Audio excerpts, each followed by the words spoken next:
Hello tout le monde, je vous retrouve ce soir pour le débrief de la 7e étape du Tour d'Italie. Cette 7e étape était la plus attendue de cette première semaine de Giro. C'était l'étape reine de cette première semaine. 245 km étaient au programme pour 4500 mètres de D+. Et surtout, le final au blocos promettait une première grande bataille entre les favoris du général. Jonas Vingegaard était bien sûr attendu pour la victoire. J'attendais un deuxième échelon, Giulio Pellizzari et Félix Gall. Et enfin, il était très intéressant de suivre et de voir ce qu'allait nous faire le maillot rose Afonso Eulalia, qui comptait ce matin 6 minutes 22 d'avance sur Jonas Vingegaard. Allez, au résumé de cette étape, dès les premiers kilomètres, 5 coureurs vont se dégager du peloton. On va retrouver devant notamment Jonathan Milan, intéressé par les points du sprint intermédiaire, et Diego Pablo Sevilla, le leader du maillot de la montagne, qui devait lui scorer 2 gros points dans l'ascension de Roccaraso. Derrière, dans le peloton, c'est la Visma de Jonas Vingegaard et la Bahreïn du maillot rose qui vont contrôler les échappées. Cette échappée de 5 va compter 5 minutes de crédit à l'approche du sprint intermédiaire de Venafro. À ce sprint inter, Jonathan Milan ne va pas manquer l'occasion de prendre les quelques points dans la lutte du cyclamen, se rapprochant à 54 points du leader de ce classement, Paul Magnier. À la mi-course, les coureurs vont entrer dans le dur de l'étape. Jonathan Milan, très logiquement pas sur son terrain, va rapidement perdre pied dans l'échappée. À 78 km de l'arrivée, alors qu'ils ne sont plus que 4 en tête, Diego Pablo Sevilla ne va pas manquer à son tour l'occasion d'encaisser les 18 points du grimpeur à Roccaraso. À partir de là, une longue transition va emmener les coureurs en direction du blocos. La dernière descente qui va précéder le blocos va être très technique, mais heureusement sans accident à déplorer. L'approche du blocos va alors se faire plein pot pour l'échappée et le peloton qui vont être séparés de 3 minutes à 15 km de l'arrivée. Puis, à 13 km 800 de l'arrivée, ça va être le pied du blocos. 8,4% de moyenne. Dans l'échappée, très costaud, Nicolas Zukowski et Jardy van der Lee vont se défaire de leurs compagnons de fugue dès les premiers hectomètres du blocos. Derrière, dans le peloton, ce n'est pas la Visma, mais bien Ineos qui va entamer le blocos en tête pour Egan Bernal et Timon Arensman. Les Ineos, une fois placés, vont laisser le manche du peloton au Red Bull. Les Red Bull vont faire très mal à la concurrence. Le deuxième du général, Igor Arrieta, va sauter à 9 km 200 du sommet. À 8 km 500 du sommet, Visma va à son tour accélérer. Vont sauter directement sur le relais de Davide Piganzoli les outsiders Johannes Kulset, Henrik Mas, mais aussi Jan Christen et Egan Bernal. À 6 km 500 du sommet, Derek G et Damiano Caruso vont péter à leur tour du rythme de l'italien de Visma.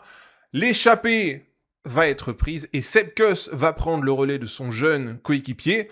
Resté alors déjà dans le groupe des favoris, Kuss et Vingegaard pour Visma, Hindley et Pellizzari pour Bahreïn, Mühlberger et Félix Gall pour Decathlon, Timon Arensman pour Ineos, Ben O'Connor pour Jayco, Giulio Ciccone pour Lidl, Storer et Rondel pour Tudor, et le porteur du maillot rose, Afonso Eulalia, qui s'arrachait alors pour garder le contact des meilleurs. Mais le Portugais va se brûler les ailes et se faire distancer sur le tempo de Sepp Kuss.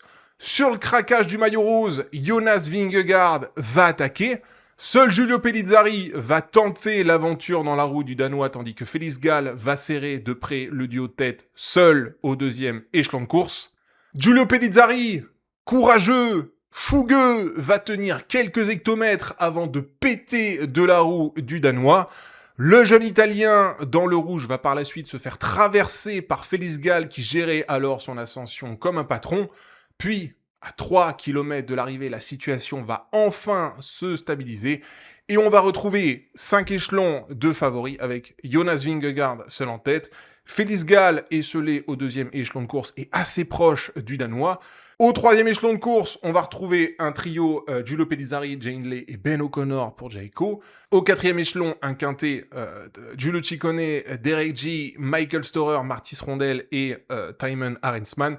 Puis enfin, le groupe maillot rose avec Alfonso Eulalia, Egan Bernal et compagnie. Ces échelons de course, là, à 3 km de l'arrivée, vont rester les mêmes jusqu'à l'arrivée. Félix Gall va tout de même faire une excellente fin d'ascension du blocos et à l'arrivée, eh bien, Jonas Vingegaard, en favori, va venir taper cette étape du blocos. Félix Gall, extraordinaire de gestion, va terminer au deuxième rang à 13 petites secondes du Danois. Jay Hindley, Giulio Pedizari et Ben O'Connor vont prendre la minute. Le groupe Lidl Trek, Tudor et Thymen Arensman va arriver entre 1 minute 30 et 1 minute 45. Et le groupe Maillot Rose va lui terminer après 2-3 minutes. Auront pété côté outsider et auront terminé assez loin sur cette étape Lennert Van Etvelt, Johannes Kulset, Henrik Mas, puis les deux coureurs UAE, Jan Christen et Igor Arrieta.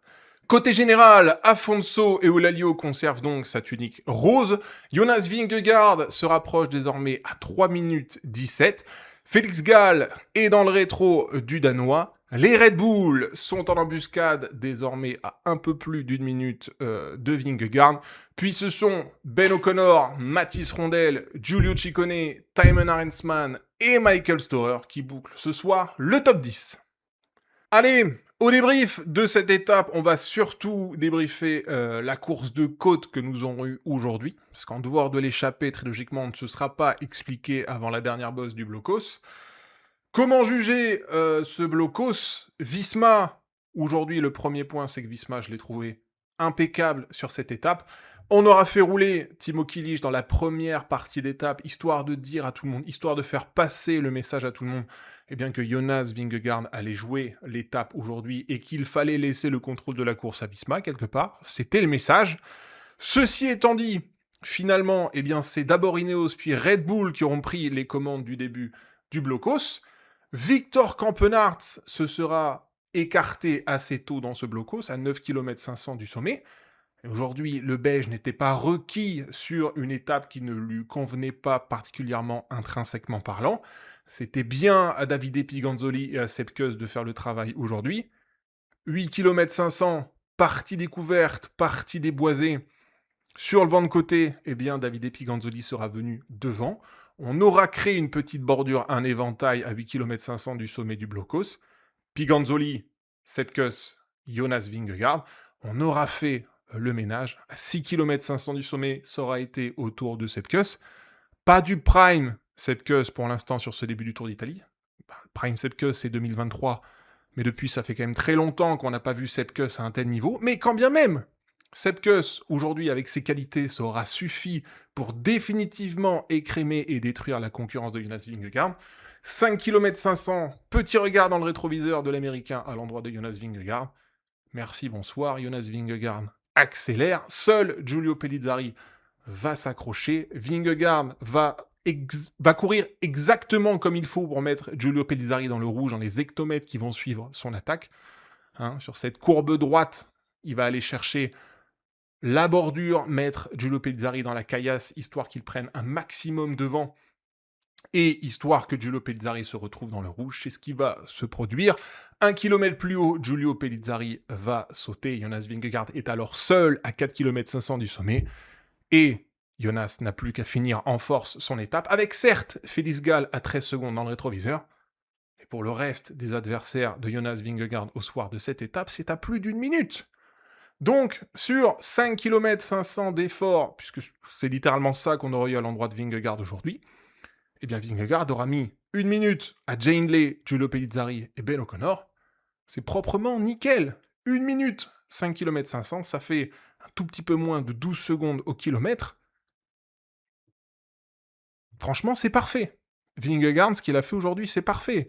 Visma aura géré son étape de A à Z. Et pour l'instant, si je prends le plan macroscopique de la stratégie Visma sur ce Tour d'Italie, pour l'instant, c'est géré à la perfection. Certes, on a perdu Wilco Kelderman en première semaine de ce Tour d'Italie, mais Jonas Vingegaard n'est pas tombé. Vingegaard a ce soir mis tout le monde suffisamment loin au classement général. Seul Félix Gall aura résisté. Excellente montée de Félix Gall, on va y revenir. Mais mardi, il y a le chrono de Massa, 40 km tout plat. Félix Gall y prendra certainement une praline. Quand je dis une praline, je pense que Félix Gall va bien bouffer 2 à 3 minutes dans la vue mardi vis-à-vis de Jonas Vingegaard. Et pour ce qui est de la suite du Giro de Visma et de Vingegaard, en conséquence, pour l'instant, tout est au vert. Avec un peu de chance, si on pousse le bonheur de Visma, eh bien, Eulalio est encore en rose au soir du chrono de la 10e étape.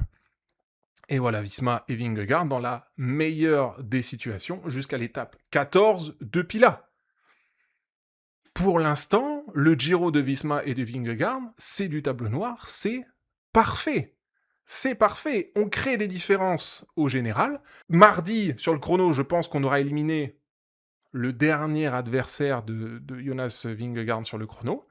Et, eh bien, on aura quasiment course gagnée après une moitié de Giro, sans avoir pour autant le maillot rose et le poids de la course sur les épaules, si, par le plus grand des bonheurs pour Visma, encore une fois, Eulalio parvient à garder le rose jusqu'au soir du chrono de Massa. Donc voilà, concernant les écarts, ce soir, j'ai bien vu quelques commentaires par-ci, par-là. Certains disent ce soir, la montée de Jonas Vingegaard aujourd'hui est pas fantastique, les écarts sont pas dingues. Alors déjà, moi je l'ai trouvé impressionnant Vingegaard aujourd'hui. Et quand bien même il fait pas une ascension à la Pogacar où il rejette tout le monde déjà à 1 ou 2 minutes au soir de cette étape, Vingegaard fait exactement ce qu'il faut pour remporter le Giro. Pas plus. On refera le point, bien sûr, au classement général après le chrono de Massa. Et ce soir, Vingegaard est à l'heure au rendez-vous. Et encore une fois, passé le chrono de Massa, il pourrait peut-être déjà se retrouver en position défensive, et ce, jusqu'à Rome. Et s'il se retrouve dans cette position-là, il s'en tiendra. Ça ne sert à rien pour Vingegaard d'écraser littéralement ce Tour d'Italie. Le but, c'est de le gagner, et derrière, sur le long terme, on rappelle que pour Vingegaard, il y aura un Tour de France. Donc Vingegaard gère son Tour d'Italie, et pour l'instant, je trouve que c'est parfait de sa part et de son équipe.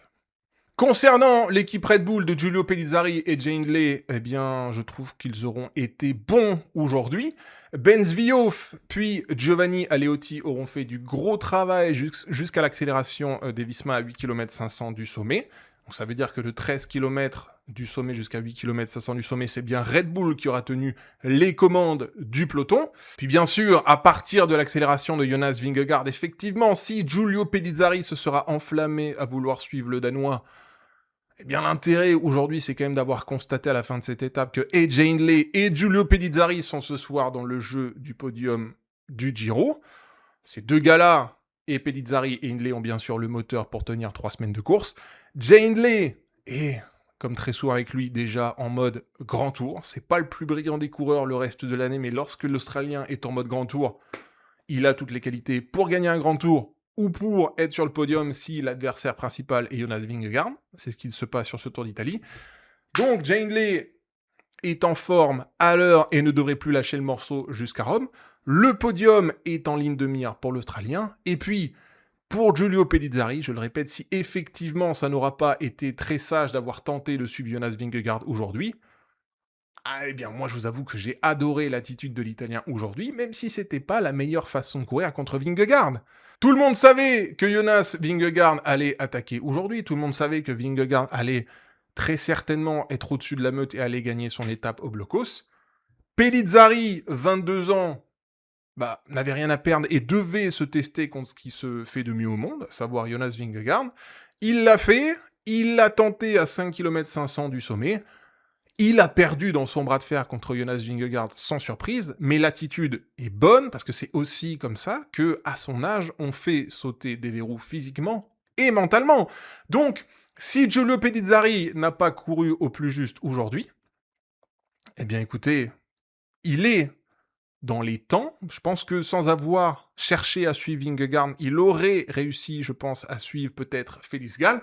Donc désormais, on verra ce dont sera capable le petit génie italien sur le chrono de Massa. Mais pour l'instant, il est clairement à la hauteur des attentes placées en lui au départ. Et il est ce soir dans la lutte au podium, aux côtés de son collègue Jay Hindley, aux côtés de la petite surprise du jour quand même Ben O'Connor, qui vient de retrouver, allez, on va dire quelque part, une vibe de l'année 2024, et aux côtés de Félix Gall, qui aura lui été proprement sensationnel aujourd'hui.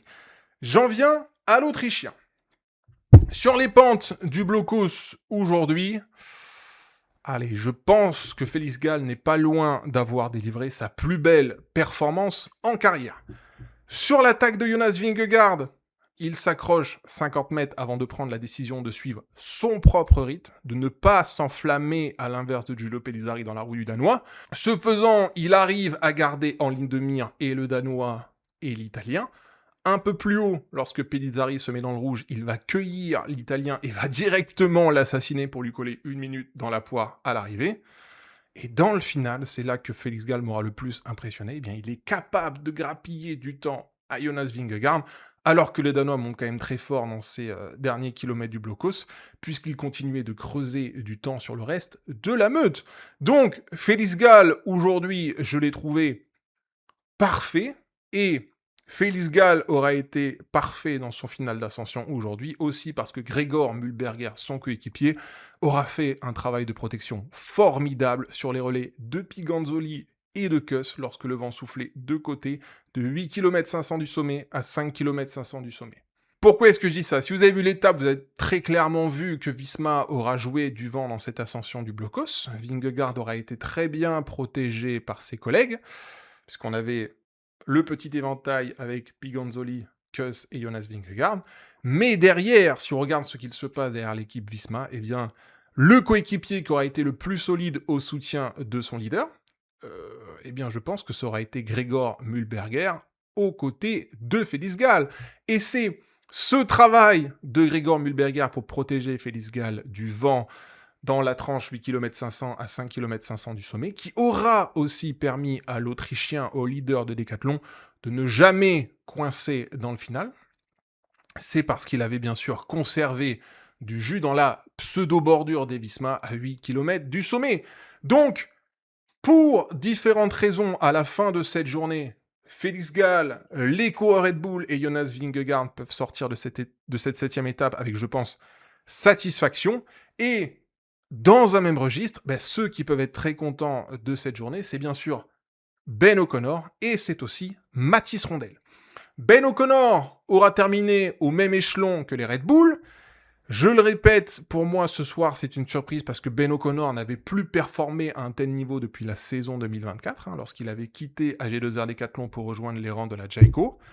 L'an dernier, Ben O'Connor avait traversé sa saison, on peut le dire, en fantôme.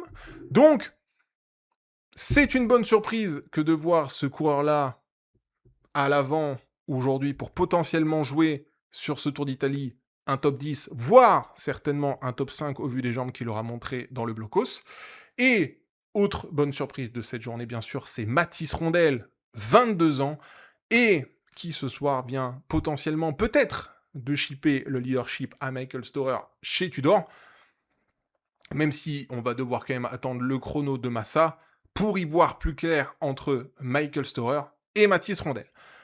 Nonobstant, parce que je trouve que c'est pas le plus important chez Tudor, nonobstant pour l'instant le Français fait un début de Giro absolument parfait, ou en tout cas ultra solide, on va voir si Mathis Rondel peut tenir plus loin dans le temps sur les 2e et 3e semaines de ce Tour d'Italie, parce que c'est pour l'instant l'inconnu que nous avons à l'endroit de Mathis Rondel. Et donc, si chez Tudor, même si c'est pas la question principale à se poser au terme de cette étape, si chez Tudor on se pose ce soir la question du leadership entre Michael Storer et Mathis Rondel, eh bien cette question peut poser exactement la même chez Lidl Trek entre Derek G et Giulio Ciccone. Parce qu'aujourd'hui, ce qu'on aura vu de ces deux gars-là dans l'ascension du blocos, c'est un niveau intrinsèquement similaire. Giulio Ciccone nous avait dit au départ de ce Giro, je viens pour jouer les étapes, pas pour jouer le classement général. C'est Derek G qui devait jouer le classement général chez Lidl Trek. Mais de ce qu'on a vu de l'attitude de Giulio Ciccone aujourd'hui sur l'étape du blocos, a priori, Giulio Ciccone joue dans le même registre, dans la même cour que Derek G. Et là, comme chez Tudor, peut-être qu'il va falloir à un moment donné se poser la question d'un potentiel leadership, même si je le répète comme Tudor, je pense qu'on serait très content chez Lidl si on pouvait caler et Derek G et Giulio Ciccone dans les 10. Bon, ceci étant dit, je vous parle d'un potentiel leadership partagé chez Tudor et chez Lidl Eh bien, chez Ineos, ce soir, je pense qu'on a la réponse. Egan Bernal n'aura pas été dans le rythme comme sur la 4e étape de Cosenza. Egan Bernal aura perdu énormément de temps aujourd'hui puisqu'il aura terminé à 3 minutes aux côtés d'Afonso et Olalio. Et donc chez Ineos, comme imaginé après l'étape de Cosenza, eh bien c'est bien Thymen Arensman qui va prendre le leadership. Même si c'est somme toute assez surprenant parce que ce qu'on avait vu sur le Tour des Alpes, c'était quand même un Egan Bernal et un Thymen Arensman à peu près au même niveau. Donc, mauvaise surprise d'avoir vu Egan Bernal en difficulté aujourd'hui. Très bonne surprise d'avoir vu Thymen Arensman. Enfin, très bonne surprise. Thymen Arensman aura été au niveau attendu aujourd'hui. Maintenant, on verra ce que ça donnera chez ces deux gars-là sur les 2 semaines restantes. Je pense que Bernal ne dit pas ce soir complètement adieu à un bon classement général. Mais clairement, pour l'instant, de tous les leaders attendus au départ de ce Giro, c'est pour l'instant celui qui fait la moins bonne première semaine de Giro. Bon allez, un dernier mot pour conclure le débrief de cette 7e étape sur le maillot rose Afonso et Olalio. Il se sera défendu aujourd'hui bec et ongle pour perdre un minimum de temps sur Jonas Vingegaard. Il se sera fait très mal de 13 km du sommet à 5 km du sommet pour accrocher la roue des tout meilleurs. Mais malheureusement, il aura aussi totalement calé à partir, enfin juste avant l'accélération de Jonas Vingegaard et après s'être mis dans le rouge. Quelque part, Afonso et Olalio aura fait aujourd'hui une Giulio Pellizzari, mais à la fin, heureusement pour le Portugais que Damiano Caruso sera venu l'aider, parce que les derniers kilomètres auront été très durs pour Afonso et Olalio, qui, je pense, aura perdu plus de temps que nécessaire s'il avait vraiment géré son effort, plutôt que s'il avait cherché absolument à accrocher le rythme des meilleurs dans l'ascension du blocos. Donc, la question qu'on va se poser désormais à l'endroit d'Afonso et Olalio, c'est de savoir jusqu'où il peut aller avec son beau maillot rose. Personnellement, là, ce soir, je le vois bien au rose jusqu'au départ du chrono de Massa. Demain, cette étape avec le mur, on va y revenir après, il va clairement pas perdre 3 minutes sur Jonas Vingegaard. Dimanche, sur l'étape de Cornouailles-Escalais, je suis pas sûr que les favoris se mettent une peignée pour créer des écarts au général. Donc je pense que sur les étapes de samedi et dimanche, ça devrait très bien se passer pour Afonso et Olalio. Quid du chrono de Massa? On verra bien. Je connais pas trop les références et les qualités d'Afonso et Olalio dans cet exercice-là, mais clairement, il sera en dessous de Jonas Vingegaard.